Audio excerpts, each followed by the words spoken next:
This thesis intended to look at the many practices of the community in the past and present to understand how these are then represented via built spaces. The scope of the study is primarily in context of the Dalit Mahar community in Maharashtra. The thesis started with looking at the Dalit history in order to understand the present cultural practices. It moves to then understanding the approach of the state versus that of the community.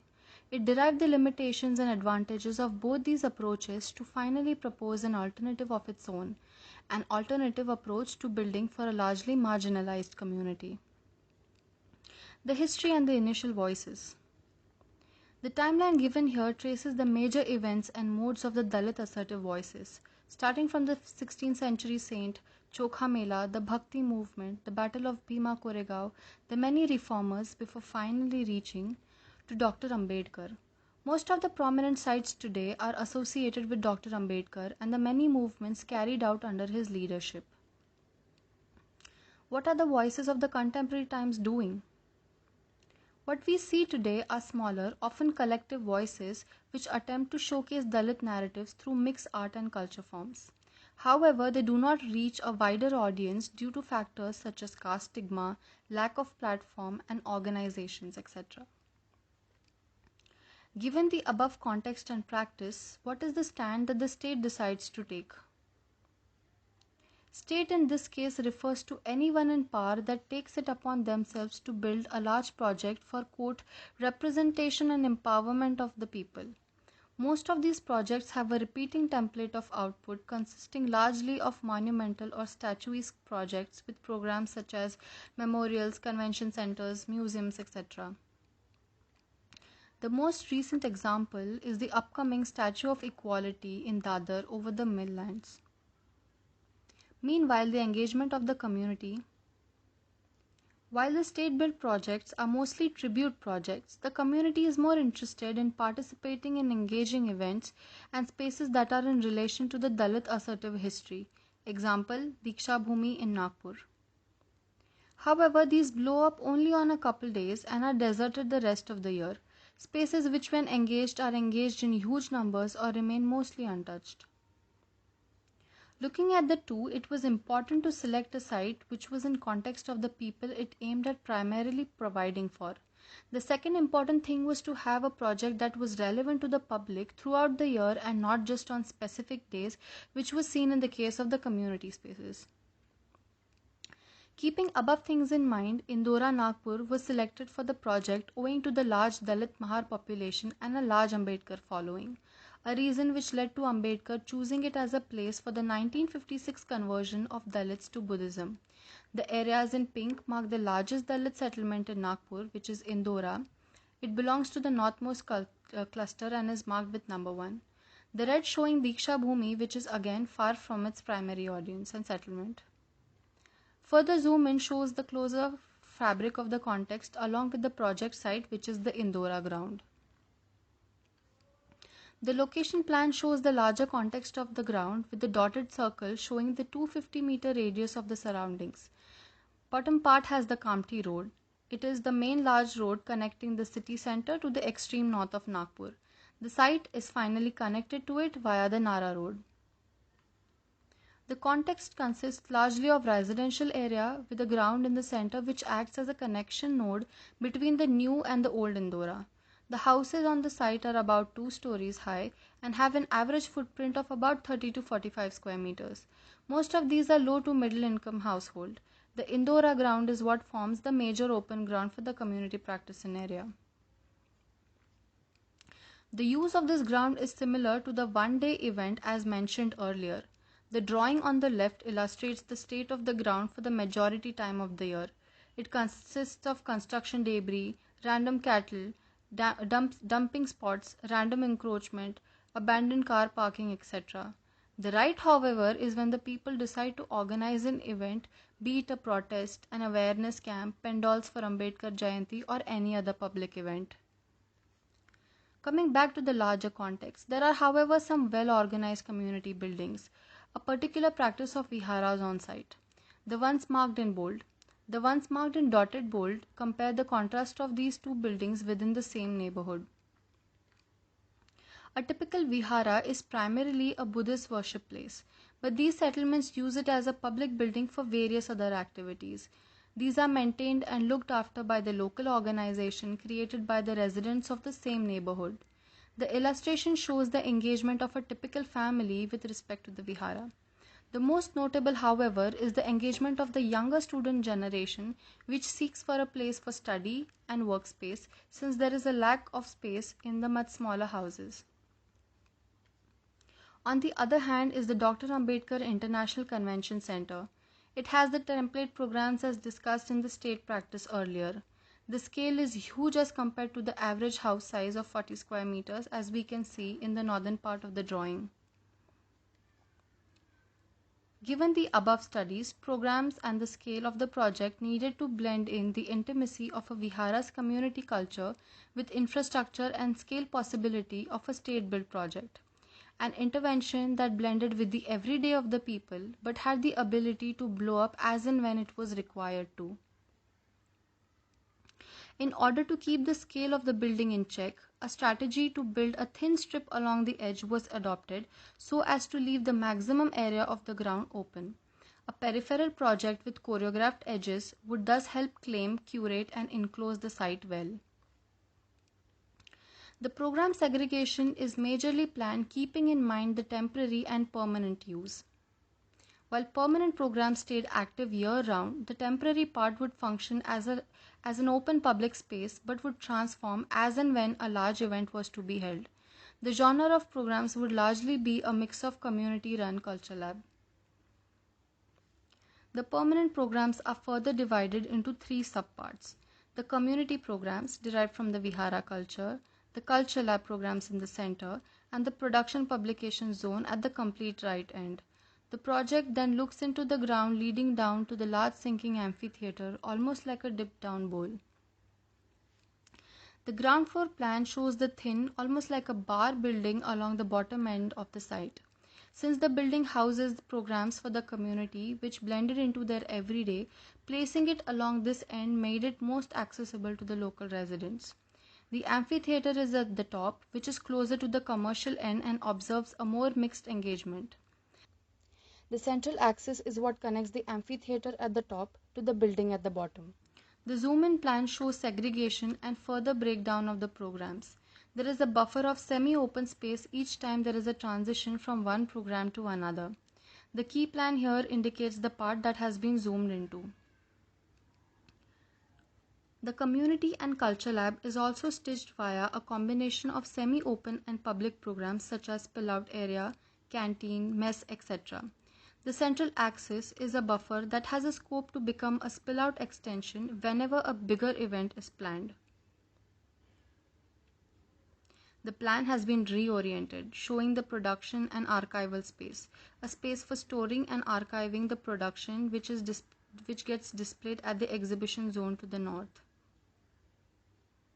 The only two parts that extend to the first floor are the exhibition area and the library. These two are connected via a terrace and viewing deck. This deck can be extended for days when there is a large gathering and people wish for a larger view of the ground. The library on the first floor opening into the deck then extending all the way to the exhibition, thus connecting the two ends together. The roof plan indicates the major sections as cut along the site, showing the many visual and physical connections between the site elements. Section A is cut along the entire length of the building and shows all the programs in one glance, starting from the smaller amphitheater at the right to the workshops at the left. The buffer space between each changing program can be seen clearly in the section. These buffers lead the user from the building to the ground. The central axis has been illustrated with the large posters and visitors to show what the space would look like when it is extended for spill-out use. The extreme left shows the supporting programs to the Culture Lab consisting of workshops and archival spaces. Section B cuts through the production archival area and looks at the central axis and amphitheater edge in elevation with two zoom-in views. Section C is cut through the pavilion and the sinking amphitheater bowl. The zoom-in illustrates the usage of the space when it is completely adopted by the people who decide to use it for the day. Section D is cut along the ramp and production archival zone with the exhibition building in the elevation. The illustration shows the usage of the buffer semi-open spaces also as working areas. The last long section E is cut through the central axis of the project, showing the walkway between the old Indora street to the Nara road on the other end of the site. The zoom-in shows the various gestures that one experiences as they move along the axis, starting from the walkway from the street down to the dipping bowl to finally the other end of the site. The elevation shows the view of the building from the old Indora street. The view consists of a facade of brick jalis and pushback courtyards. So as one walks along the street, they see this dip in elevation along the series of the jali walls. These dips indicate the many entrances to the building. The long elevation strip is connected by a band of thick-looking roof which stitches the whole intervention together. With only the thin columns at part, the thick roof almost gets a floaty feel to it. The further extension of the jali facade and the thick roof on top. These series of short sections show the changing pattern of the building along the entire length of the plan, starting from the library and ending at the production archival area. The constant change in the pattern of pushback walls and courtyard help to create a new section each time. The key plan at the bottom left shows where the sections are cut from. This particular one is between the workshop and the library. The section along the canteen area showing the open area at the back. The section cut along the audiovisual room, the two levels of viewing decks at the elevation at the side. The walkway connection between the street on the left and the ground to the right. Another section cut through the exhibition area. The double heights of the courtyard creates a semi-formal usage outside the formal programs within the building. The space between the jali wall and the building then becomes a circulation corridor cum extension. The last section showing the production archival zone in elevation and the final street to ground walkway. The building element diagrams show the basic components in the overall design. The slender column, but placed at close distance, help to create a double grid for being able to hold the wide band of section roof on top. The plan diagram at the bottom shows the three divisions of 5-meter grid to form a 15-meter wide building that runs along the edge of the site. The wall is then sunk whenever a courtyard was to be created. The two diagrams on the right show the strategy used to tackle the Nagpur heat. The layer of jali wall placed outside the building wall helped create the double wall system to filter the light and heat from outside. The plantation edge of the trees along the north edge is on the right side of the building and is placed so to make sure that the building is shaded at all times. The typical section shows all the detail as marked. The rainwater chains, the curved roof, the brick walls coming all together. The blow-ups of the four parts are illustrated at the bottom. The isometric diagram detail shows the brick columns with infill in them. The columns are then connected to the beams and then finally to the roof slab. The jali pattern followed along the facade is illustrated in the second zoom in. The delayered axo shows all the components and layers of the building in one go, starting from the bottom with the plinth and the many courtyards marked on them, the pulled out jali walls, the ever-changing series of brick walls going in and out. The third layer shows the brick columns on top, the beams to the continuous viewing deck which connects the two ends of the building together on the first floor to finally the last layer of roof and viewing deck capping it all together down. The axis diagram shows the three layers of segregation. The large pink arrows show the idea of porosity from street to ground through the building. The thinner pink arrows show the entrance from the Nara road to the ground, where the brick colonnade allows the cycles and pedestrian to enter inside directly but filters out the larger vehicles. The yellow lines show the many gestures which lead the user down to the amphitheater, be it the staircase, the ramp, or the dipping down of the amphitheater itself. The diagram shows the circulation and semi-open spaces and the overlap that happens between these two elements.